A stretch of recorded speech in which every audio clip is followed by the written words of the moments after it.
Merhabalar arkadaşlar, kanalıma, mutfağıma hoş geldiniz. Videonun başındaki sesten de anladığınız gibi tekrardan bugün yine çıtır çıtır börek tarifi videosu hazırladım. Hadi buyurun, o zaman lafı hiç uzatmadan hemen böreğimizin yapım aşamasına geçelim. İlk önce böreğim için burada yaklaşık 1 kilogram kadar pırasam var. Sizler daha az veya daha fazla pırasayla da yapabilirsiniz.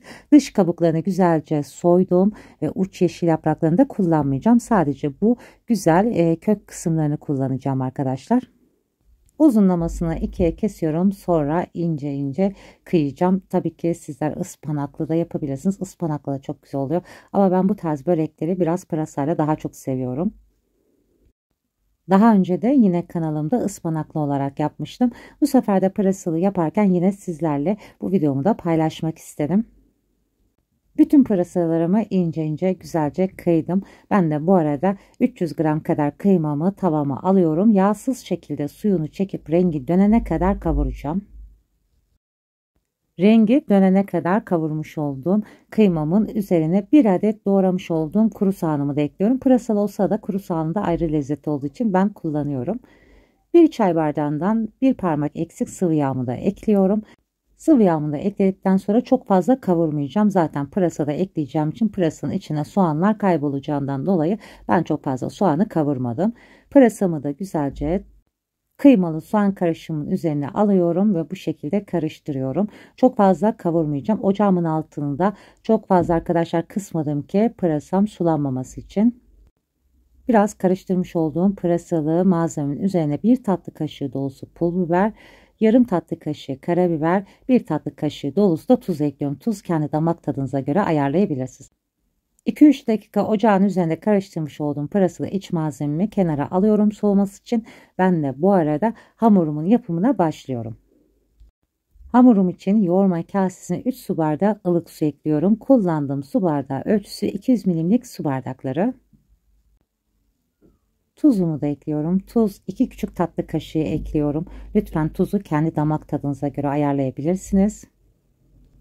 Bu börekte dikkat etmeniz gereken konulardan bir tanesi suyumuzun mutlaka ılık olmasına özen göstermeliyiz. Poğaçaya eklediğimiz kadar ılık olmayacak. Tabii ki çeşmeden direkt soğuk su da eklemeyeceksiniz. Çok az poğaçaya eklediğimizden biraz daha az ılık olacak şekilde bu böreğe eklemeye özen gösterin. Unumu da yavaş yavaş ekliyorum. Yaklaşık 7,5-8 su bardağı arası un kullandım. Benim unum böreklik ve baklavalık özel un olduğu için arkadaşlar sizler tabii ki kullandığınız una göre bu miktar değişebilir.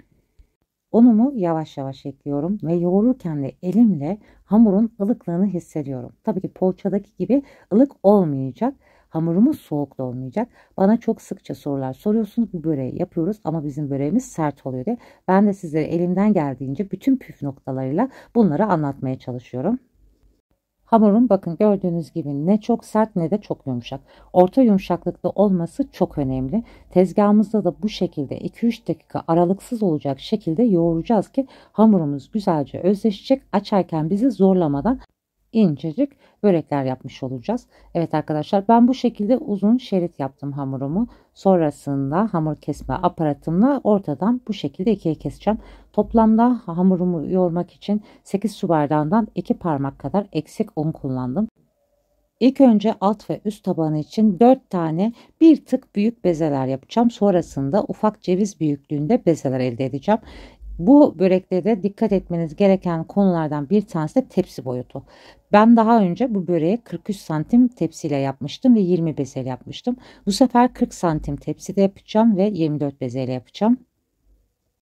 Tabii ki sizler bu ölçüyle de 35-36 santim tepside börek yaparsanız daha kalın olur. O sebeple lütfen tepsi ölçülerinde çok dikkat edin börek tariflerinde. Toplamda 24 tane beze yaptım. 4 tane bezemi alt ve üst tabanı için kullanmak için yaptım. Geri kalan bezelerimi de gördüğünüz gibi ufak ceviz büyüklüğünde yaptım. Arada da çok az bir fark var arkadaşlar. Sizler de bu şekilde yaparsanız alt ve üst tabanı için daha güzel olur. Çok az unlamış olduğum servis tabağım bezelerimi yerleştiriyorum. Tabii ki 4 tane de bezemi kenarda belirledim.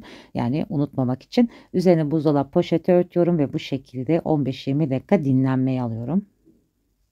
20 dakika dinlendirmiş olduğum bezelerimin 4 tane alt ve üst taban için ayırmış olduğum büyük bezelerimi ilk önce tezgahıma alıyorum ve çok az unlayarak tezgahımda ufak pasta tabağı büyüklüğünde açacağım. Açma işlemini elimizden geldiğince çabuk yapalım ki açmış olduğumuz bezeler de kenarda üzeri kurumaması için.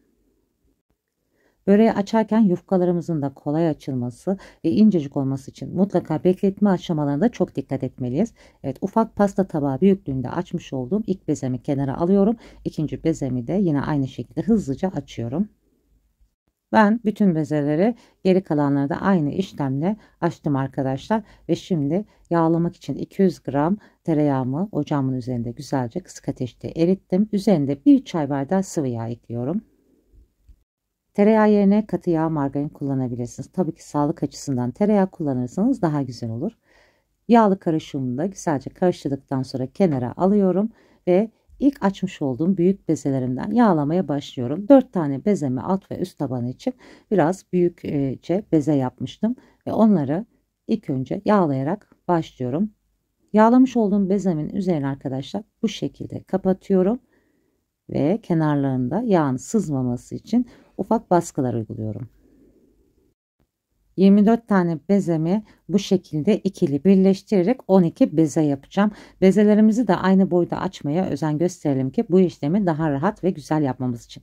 Evet arkadaşlar, 24 tane bezeyi yağlayarak ikili olarak gördüğünüz gibi birleştirdim. Şu anda 12 beze olarak tezgahımda yerini aldı. Bezelerimi fırın tepsinin üzerine bu şekilde buzdolabı poşeti örttüm ve 4 tane bu tabanına yerleştireceğim. Üzerine tekrardan buzdolabı poşeti örterek 4 tane bezemi de yine aynı şekilde yerleştiriyorum.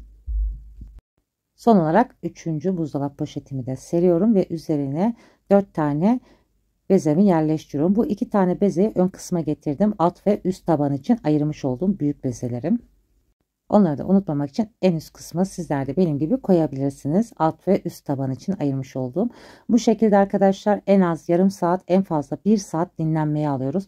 Ben yaklaşık 40 dakika kadar bezelerimi dinlendirdim. 40 santimlik tepsimi de yağlı karışımından döküyorum. Tepsimi yağladıktan sonra alt ve üst tabanı için ayırmış olduğum büyük bezelerimin 2 tanesinden bir tanesini alıyorum. Geri kalan büyük bezemi de üst taban için ayırıyorum. Gördüğünüz gibi arkadaşlar elimin üstüyle hafif dokunmam yeterli oluyor. Bezelerim de beklediği için gördüğünüz gibi kolayca açılıyor. Bu kenar kısmını da çok sert olmaması için elimle bu şekilde açtım ve tepsime yerleştirdim. Geri kalanını da tepsimde bu şekilde tepsi boyutuna kadar açıyorum. Ortasını olabildiğince inceltiyoruz. Fazlalıklarını kenara alıyoruz arkadaşlar. Ne kadar ince açarsanız böreğiniz o kadar güzel yumuşacık olur. Tereyağım tabii ki bezelerimi dinlendirirken kenarda da hafiften soğumuş ve donmaya başlamıştı. Ben tekrardan kısık ateşte yağımı ılık hale getirdim. Mutlaka bu aşamaya da çok dikkat etmelisiniz. Soğuk tereyağı kullanmamaya özen gösterin. Bu sayede böreğiniz ılık tereyağlı karışımla daha güzel tepside kolayca açılacaktır. İkinci bezemi de tepsimin ortasına yerleştiriyorum. Bakın arkadaşlar, gördüğünüz gibi bezelerim o kadar güzel dinlenmiş ki sadece dokunmam yeterli oluyor.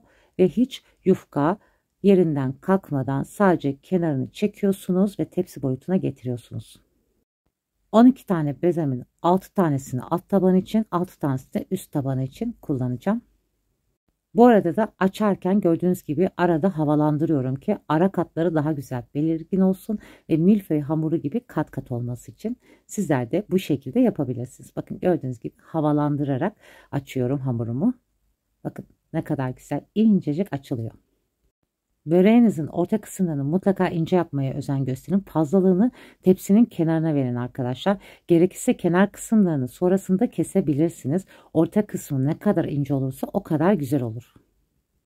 Böreğimi tepsime yerleştirdim. Kenar kısımlarını gördüğünüz gibi tepsime güzelce yapıştırdım ve üzerine yağlı karışımından döküyorum. Her katını mutlaka yağlamaya özen gösteriyoruz. Bu börekte tek dikkat etmeniz gereken tepsi ölçüsü. Lütfen tepsi ölçüsüne çok dikkat edin. Yani 43 santimlik tepside yapmıştım geçen seferki böreğimi. Tabii ki bazı arkadaşlarımız tepsi ölçüsüne dikkat etmeyerek daha ufak tepside yapmışlar. Tabii ki daha kalın olmuş börekleri ister istemez. Ben bunu bizzat belirtiyorum. Bana yazdığınızda da tabii ki cevap veriyorum. Tepsi ölçüsü çok önemli bu börekte. Alt taban için 6 tane bezemi ben bu şekilde açmaya devam edeceğim. Sonrasında orta kısmında soğutmuş olduğumuz iç harcımızı ekleyeceğiz. 6 tane bezemi güzelce tepsime yerleştirdim. Üzerine tekrardan yağımı gezdirdim arkadaşlar. Böreğim de gördüğünüz gibi o kadar ince oldu ki hamuru balon balon kabarmaya başladı. Evet, ben güzelce pırasalı iç harcımı da orta kısımdan başlayarak kenara doğru güzelce yaydım, her yerine olacak şekilde. Üst taban içinde ayırmış olduğum 6 tane bezemi de yine aynı şekilde açıyorum. Bu böreğin tabii ki çok farklı şekillerle de yapanlar var. Ben bu şekilde yapımını daha çok seviyorum. Tabii ki farklı şekilde de yapıyorum. Ama çoğunlukla bu şekilde yapıyorum. Çok zor değil arkadaşlar. İnanın, yaptıktan sonra daha kolay oluyor ve milföy gibi kabarıyor börek. Havalandırarak açtığım için tepside. Böreğinizin sert olmaması için ununa çok dikkat edin. Mutlaka çok az ılık suyla yoğurmaya özen gösterin. Hamurunuzun da mutlaka sert olmaması gerekiyor arkadaşlar. Artık ben son katında güzelce tepsime yerleştirdim. Gördüğünüz gibi incecik oldu arkadaşlar börek hamurum. Böreğinizin güzel olduğunu anlamak için tepsiye dokunduğunuzda hava kabarcıkları oluyorsa, şu andaki de gördüğünüz gibi bu börek incecik olmuş demektir arkadaşlar. Bazı arkadaşlarımız kenar kısımları sevmiyormuş. Ben de sizler için hemen kenar kısımlarını bu şekilde aparatla kesiyorum. Eğer sizler çok fazla kenar kısım sevmiyorsunuz arkadaşlar, kenarına doğru hamuru güzelce bastırın ve fazlalığı aparatla bu şekilde keserek alabilirsiniz. Ben aslında kenar kısımlarını çok seviyorum ama sizlere göstermek açısından o kısmı aldım. Tabii ki kestiğimiz kenardaki kısımları da kesinlikle çöpe atmıyoruz arkadaşlar. O hamuru birleştirip de ben merdaneleri açarak çok az tavada katmer şeklinde pişiriyorum.